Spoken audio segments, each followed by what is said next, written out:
Pai Senhor, que estou com a parte 4 do tema vinho.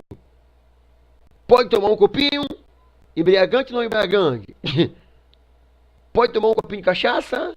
Já que diz que os irmãos aí que são simpáticos, essa pouca vergonha, diz que o Paulo diz que a gente não pode ficar bêbado, mas pode tomar um copinho. Então eu posso tomar um copinho de cachaça. Um copinho não embriaga ninguém, né? Eu adulterar uma vezinha, não é adulterar várias vezes. Cheirar um pouquinho de crack, não vai deixar o maluco também, né? Fumar um baseado de maconha, eu sou pequenininho, não deixa eu doidão, então não é pecado. Essa é a analogia. Se não for pecado dessas coisas aqui, então eu posso tomar um copinho de vinho sem problema nenhum, né? E se o vinho representa o corpo de Cristo, e o fermento representa o pecado, seria bíblico Jesus ter transformado aquela água em vinho fermentado. E aí, meu filho? Me apresenta uma resposta. E ele falou comigo que não foi isso aí, não. Ele, na oração, ele falou comigo, isso que eu não tenho dúvida. Que ele disse, vai lá e faça um vídeo hoje. Deu sugestão assim, seu servo, faça o estudo, para ele não ser mais inocente, ó. Vinha do quartel do ônibus, Deus falou comigo, então eu vou chegar, fui para oração há pouco, gosto muito de orar, e eu vou aqui para o seu propósito para esclarecer essa sua duvidazinha. O inimigo ele coloca dúvida, como colocou na cabeça de Eva. Vamos continuar. Eu li em Pedro, capítulo 1, 18 e 19. Continuando aqui. Uma vez que as escrituras declaram explicitamente que o corpo e o sangue de Cristo não experimentaram corrupção, lá está em Salmo 16, 10, Atos 2, 27 e Atos 13, 37. Estes dois elementos são corretamente simbolizados por aquilo que não é corrompido nem fermentado. Sétimo ponto. Paulo determinou que os coríntios tirassem dentre eles o fermento espiritual, isto é, o agente fermentador. Aí abre e fecha aspas. Da maldade e da malícia. Porque Cristo é a nossa Páscoa. 1 Coríntios capítulo 5, versículo 6 do 8 até o 8. Seria contraditório usar na ceia do Senhor um símbolo da maldade. Isto é, algo contendo levedura ou fermento. Se considerarmos os objetivos dessa ordenança do Senhor, bem como as exigências bíblicas para dela participarmos. Isso aqui é claro. É só associar o símbolo com a coisa simbolizada. Lembra do cabrito? Ele não podia ter nenhuma mancha. Tinha que ser um cabrito, um cordeiro de 1 ano perfeito.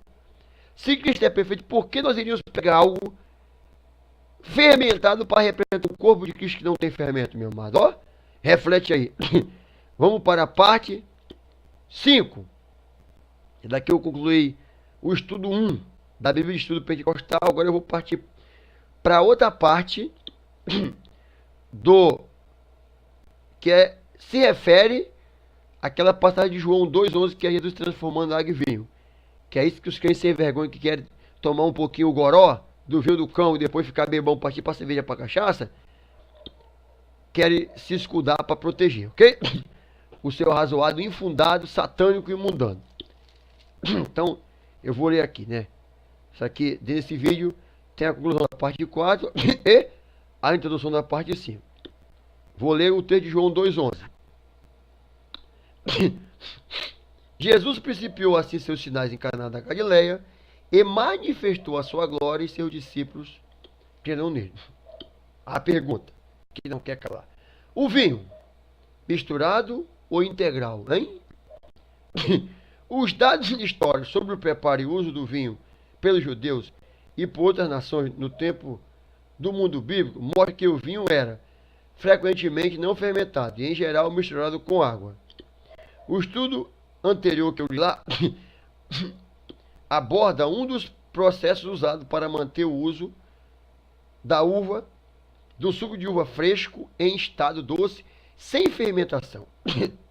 O presente estudo menciona 2 outros processos de preparação da uva para posteriormente ser misturada com água. Um dos métodos era desidratar as uvas, borrifá-las com azeite, para mantê-las úmidas e guardá-las em jarra de cerâmica. Em qualquer ocasião, podia-se fazer uma bebida muito doce de uva assim conservadas. que se fazia? Punha-se-lhes água e deixava-as de molho ou na fervura. Pólipo afirmou que as mulheres romanas podiam beber esse tipo de refresco de uva, mas que eram proibidas de beber vinho fermentado. O segundo tópico. Outro método era ferver suco de uva fresco até se tornar em pasta ou xarope grosso, que era o mel de uva. Esse processo deixava-o em condições de ser armazenado, ficando isento de qualquer propriedade inebriante por causa da alta concentração de açúcar e conservava sua doçura. História Natural, na página 14, e também sobre agricultura, página 12. Essa pasta ficava armazenada em jarras grandes ou odres. Podia ser usado como geleia para passar no pão ou dissolvido em água para voltar ao estado de suco. Enciclopédia Bíblica Ilustrada de Zondervan, né? Vai da página 882 a 884. É provável que a uva fosse muito cultivada para a produção de açúcar. O suco extraído do lagar era engrossado pela fervura até tornar-se um líquido conhecido como mel de uva. Enciclopédia Geral Internacional da Bíblia, lá na página 3050. Referência ao mel na Bíblia, frequentemente indica o mel de uva, chamado de debach pelos judeus, em vez de mel de abelha. Terceiro tópico. A água, portanto, deve ser adicionada a uvas desidratadas, ao xarope de uvas e ao vinho fermentado. Autores gregos e romanos citavam várias proporções de misturas adotadas.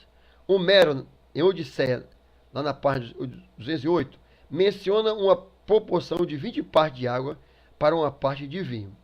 Plutarco, na sua obra Simposíacas, lá no capítulo 3, ele declara: chamamos vinho diluído, embora o maior componente seja a água.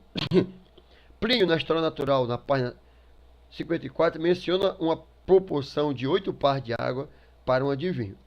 Entre os judeus, nos tempos bíblicos, os costumes sociais e religiosos não permitiam o uso de vinho puro, fermentado ou não.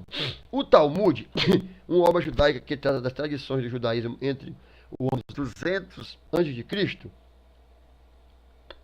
e 200 depois de Cristo, fala com vários trechos da mistura de água com vinho, né? Exemplo Gratia no Shabá e do Pechaim, página 1086. Certos rabinos insistiu que, se o vinho fermentado não fosse misturado com 3 partes de água, não podia ser abençoado e contaminaria quem o bebesse. Outros rabinos exigiam 10 partes de água no vinho fermentado para poder ser consumido. O quinto tópico, um texto interessante temos do livro de Apocalipse, quando o anjo fala do vinho da ira de Deus.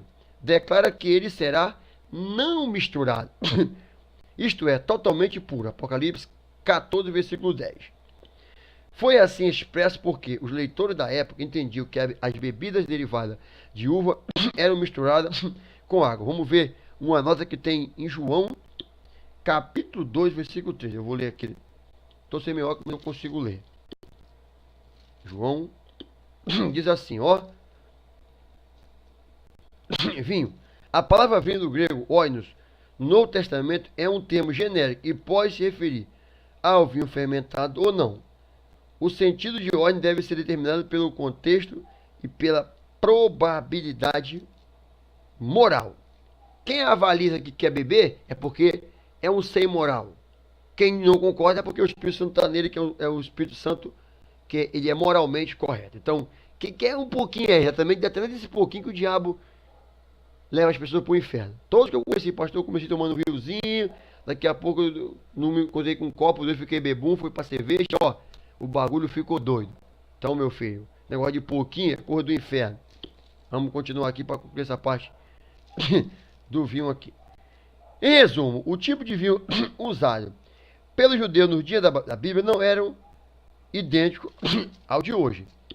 Trata-se do suco de uva recém-exprimido, o suco de uva assim conservado, suco obtido de uva tipo pasta, vinho de uva feito do seu xarope, misturado com água. E a letra E, vinho velho fermentado ou não diluído em água, numa proporção de até 20 partes para 1. Se o vinho fermentado fosse servido não diluído, isso era considerado indelicadeza, contaminação, e não podia ser abençoado pelos rabinos. À luz desses fatos, é ilícita, vou repetir, à luz desses fatos, é ilícita a prática corrente, né, da atualidade de que ingestão de bebida alcoólica com base no uso de vinho pelos judeus dos tempos bíblicos é correto. Além disso, os cristãos dos dias bíblicos eram mais cautelosos do que os judeus quanto ao uso de vinho. Você pode ler lá em Romanos 12, 21, tem uma nota que eu vou ler. 1 Tessalonicenses 5, 6, 1 Timóteo 3, 3 e Tito 2, 3. Né? Então, a nota de Romanos, capítulo 12, versículo 21. Romanos 12, versículo 21. Eu vou ler a nota que tem aqui na Bíblia Pentecostal 12, 21 diz assim. 12, 21. Deixa Jesus, sem o óculos, fica puxado. Perdão, 14, 21. O que a nota diz? Nem beber vinho.